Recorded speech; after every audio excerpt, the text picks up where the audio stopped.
I'm Nick Altmeyer with linkinglewiscounty.com. I'm here today with Lewis County Public Health Director Ashley Waite, and we invited Ashley in today, and we really appreciate your time today, Ashley, and thank you for stopping by.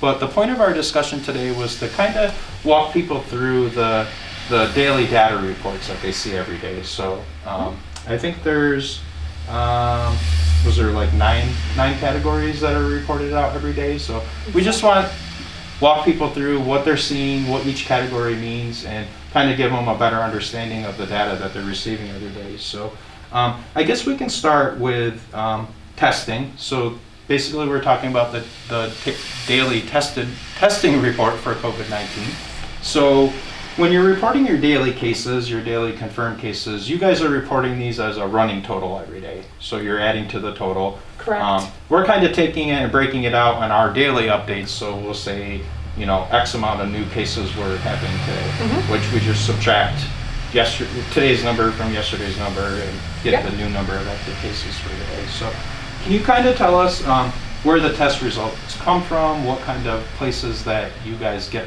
test results from? Yep. So any hospital that's doing testing, any lab really that's doing testing is reported into the New York State system, all those results. They are assigned by the patient's address, by their zip code, to a county.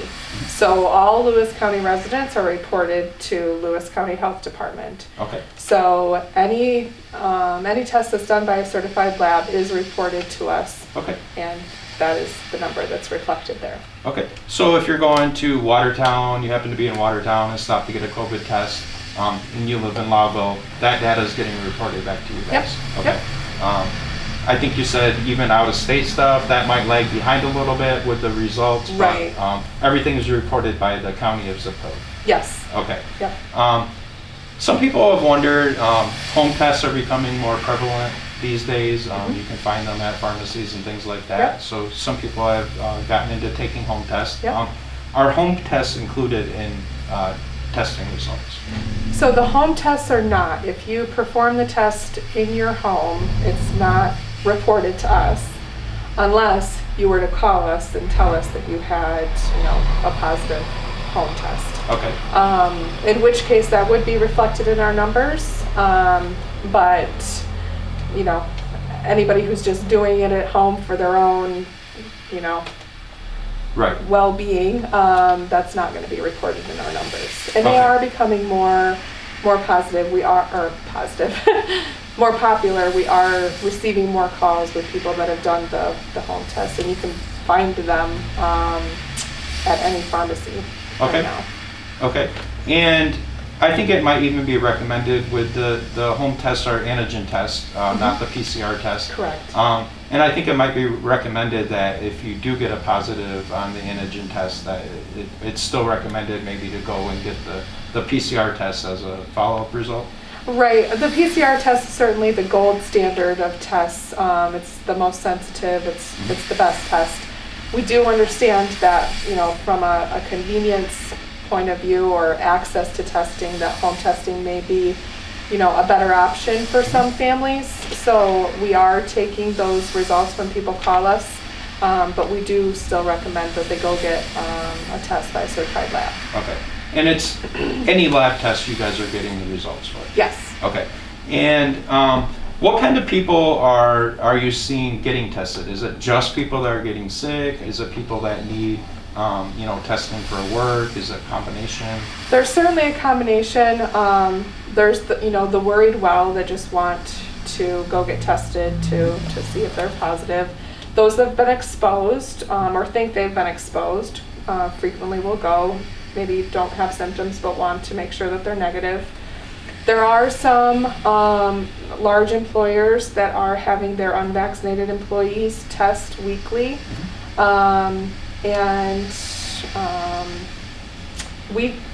So some of those test results we'll receive depending on what kind of lab those employers are using.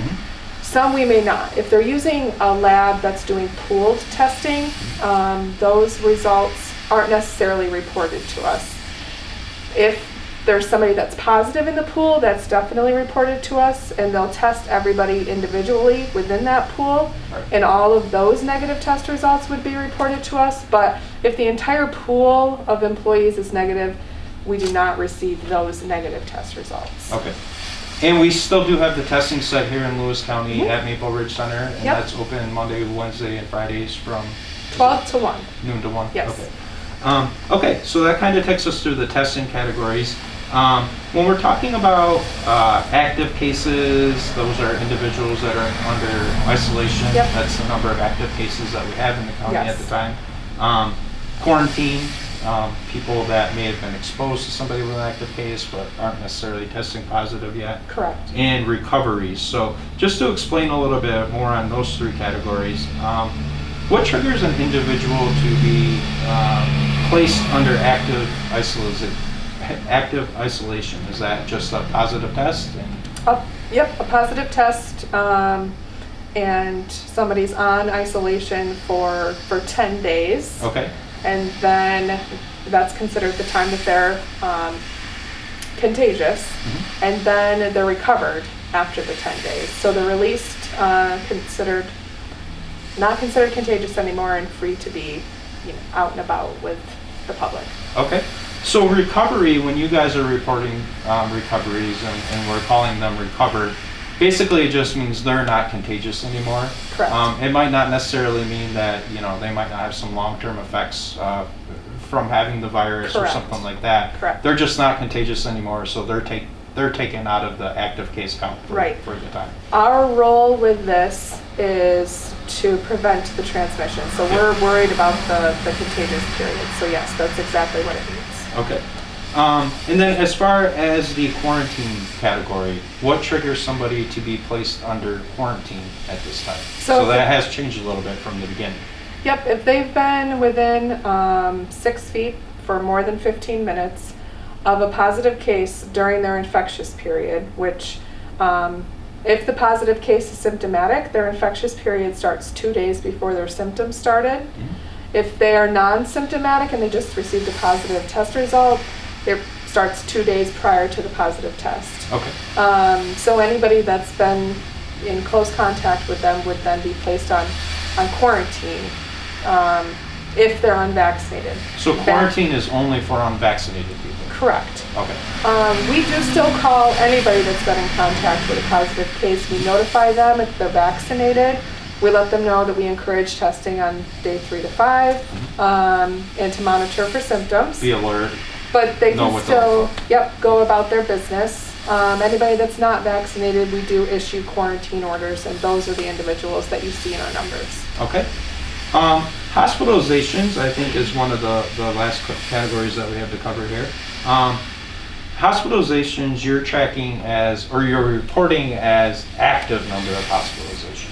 Mm-hmm. So we might see that number throughout a week.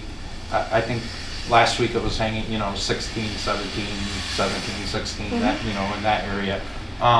Just so people have a better understanding, that is active hospitalizations at the time you put out the report. Correct. So if we went from 17 to 16, does that mean one person was released from the hospital, or could it mean 4 people were released from the hospital but 3 more were admitted? Yep, that's exactly what it means. It's just, a point in time, and quite frequently we will have, quite a few people discharged and then, a few come on. So that's why you'll kind of see that number stay that way.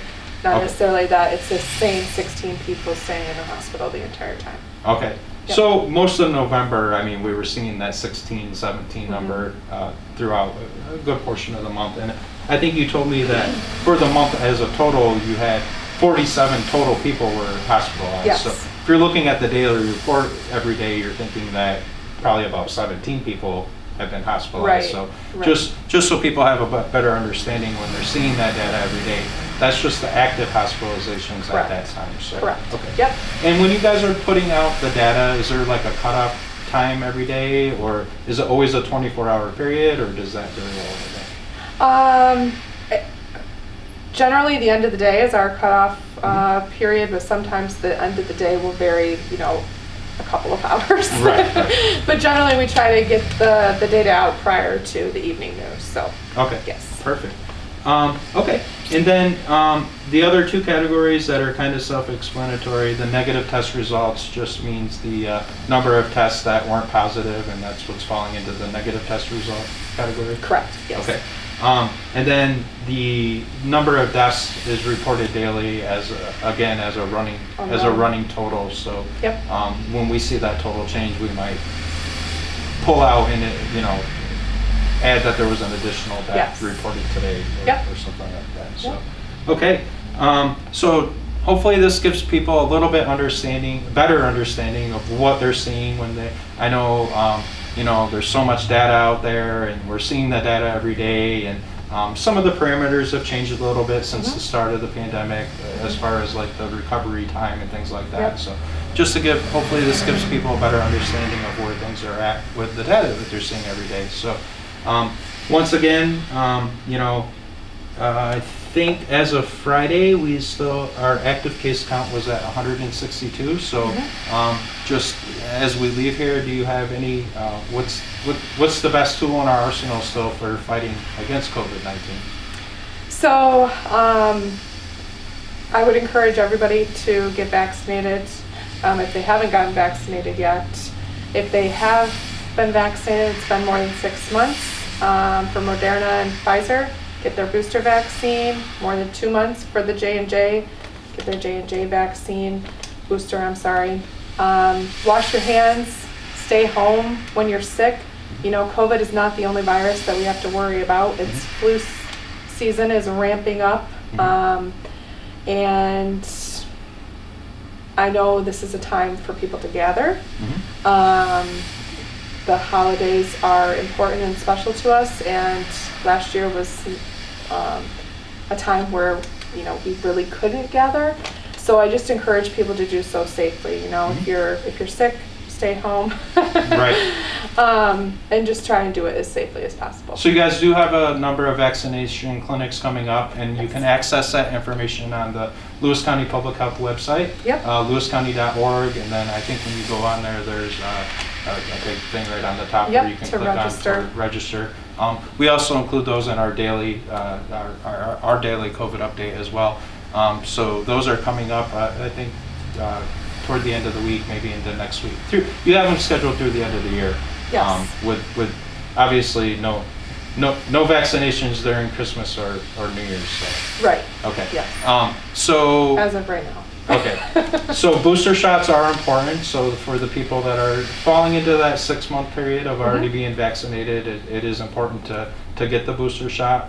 It does re-up your immune system to the vaccine. Yep. Okay. Well, we appreciate you stopping by, Ashley, today. Did you have anything else that you wanted to add?